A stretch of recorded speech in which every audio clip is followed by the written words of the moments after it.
Top 3 financial mistakes I made in my 20s. I almost goofed up the title. Good morning, everyone. This is another podcast. If I was organized, I'd tell you which number it was. But today, on my commute, I'm going to talk about the top 3 mistakes I made in my 20s. Top 3 financial mistakes I made in my 20s. This video was inspired by another YouTube video and then also a Reddit post. So two things inspired me to do this. I would like to be more thorough with a formal blog post. So keep an eye out on looking for that one. Keep an eye out for that one. There we go. Use my big boy words. Today I want to talk about the 3 mistakes I made in my 20s. So number one is I bought a home when I had no money.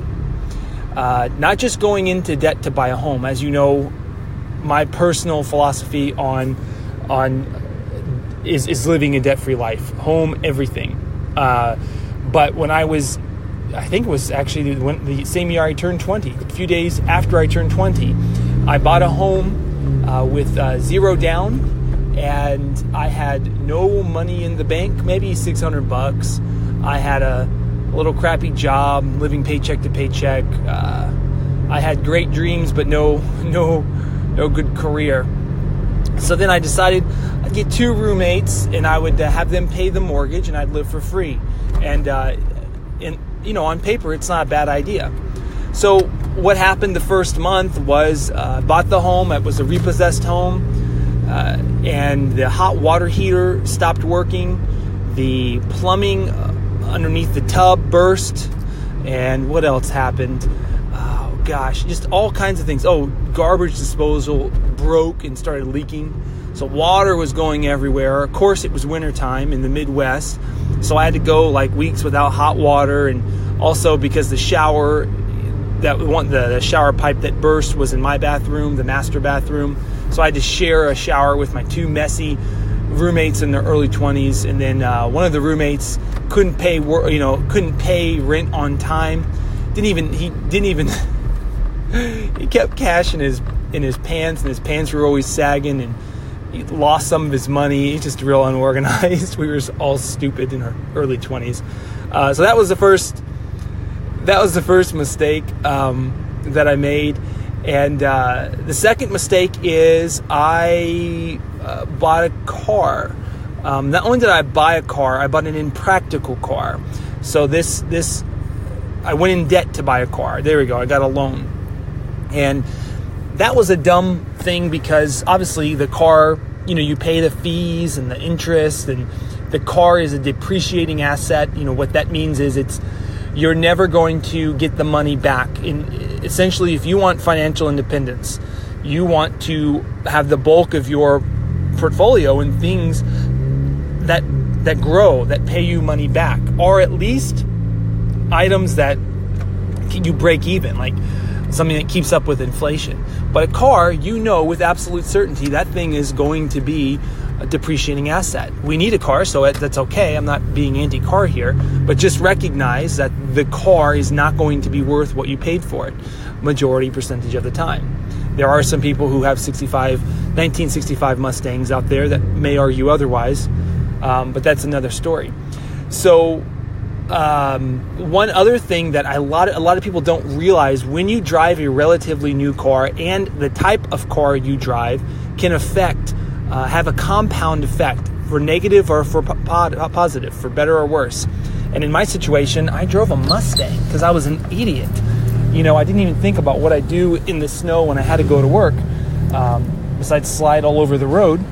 But because I drove a Mustang, car insurance was expensive, and that fee alone, compounds.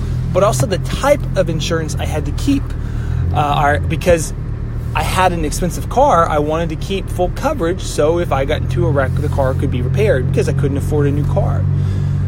So one thing and I know others have strong opinions on this topic, but one thing that I do is I carry the bare minimum car insurance, the bare minimum. So I do have enough to cover others' medical expenses, but me personally, I have the bare minimums. And the concept is, if I wreck my car, one, I'm a cautious driver, but if I wreck my car due to my own circumstance, I have the money in the bank to simply replace it. And the money right now is in a CD, earning an interest rate that's keeping up with inflation. So I reserve that money instead of spending an expensive car, payment or an expensive insurance payment. I allocate that money towards an interest accruing account. That's way better than it being spent. So there is that. Number three. This is an interesting topic.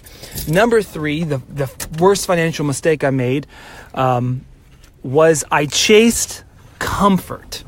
Hear me out. I idolized, for whatever reason, you'll probably learn with future posts, but I idolized this white collar computer desk job, something that you'd see right out of The Office. That was all I wanted as a kid. That was all and I grew up and I got a little comfy help desk job. I was in my mid-20s. I got this little comfy help desk jobs. I was a systems analyst at a pharmaceutical company here in the Midwest, and it's here in Indiana. It's the largest pharmaceutical company. You probably know what I'm talking about. And I got this business analyst job. I was a glorified help desk agent. And I hated my life. I absolutely hated my life. For about 90 days, things were good, but the height of the career wore off about 6 months into it.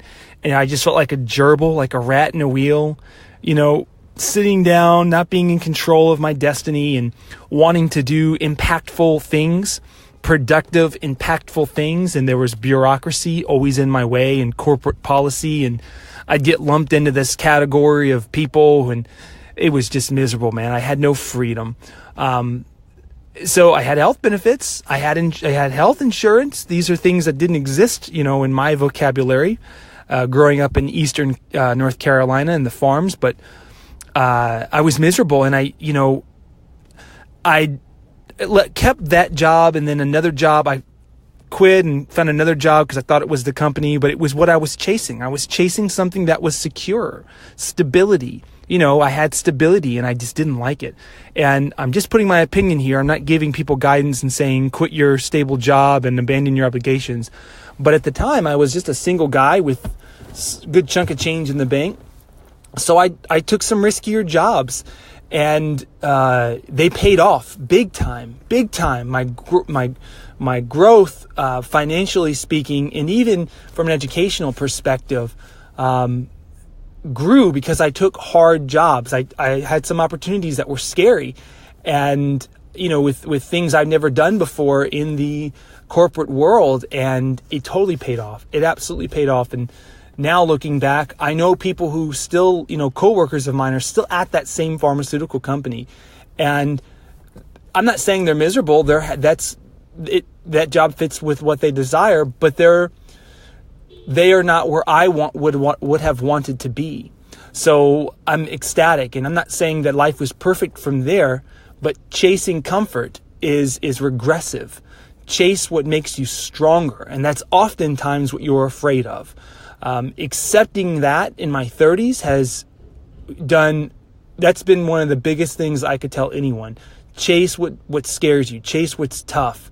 Go after what's hard, and who cares about failure? I did a video on risk.